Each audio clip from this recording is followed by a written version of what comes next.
தியாக திருநாள் சிறப்பு தொழுகையில் பாலஸ்தீன மக்களுக்காக பிரார்த்தனை செய்யப்பட்டது.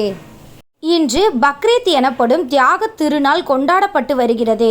அதனை முன்னிட்டு திருச்சி மாவட்டத்தில் உள்ள அனைத்து பள்ளிவாசல்களிலும் திடல்களிலும் சிறப்பு தொழுகை நடத்தப்பட்டது.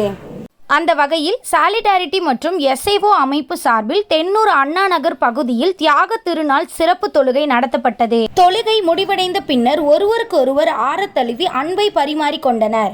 தொடர்ந்து பாலஸ்தீனில் அமைதி திரும்ப வேண்டும், பாலஸ்தீன் மக்களுக்கு முழு சுதந்திரம் கிடைக்க வேண்டும், அல் அக்ஷா பள்ளிவாசல் முழுமையாக முஸ்லிம்களுக்கு கிடைக்க வேண்டும் என பிரார்த்தனை செய்யப்பட்டது.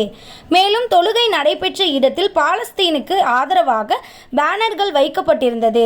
அந்த பேனர்களுக்கு முன்பாக தொழுகையில் ஈடுபட்ட இஸ்லாமியர்கள் புகைப்படமும் செல்ஃபியும் எடுத்துக்கொண்டனர்.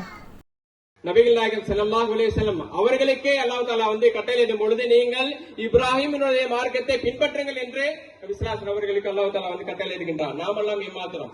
ஆக அன்பானவர்களே, இப்ராஹிம் அலைஹிஸ்ஸலாம் அவருடைய வாழ்க்கையிலிருந்து நாம் பல படிப்பினைகளையும் பாடங்களை பெறக்கூடிய நபர்களாக நாம் இருக்கின்றோம். அந்த அடிப்படையில் ஒரு சில விஷயங்களை மட்டும் இங்கே நாம் பாடமாகவும் படிப்பினையாகும் என்று பார்க்கலாம். முதலாவதாக இப்ராஹிம்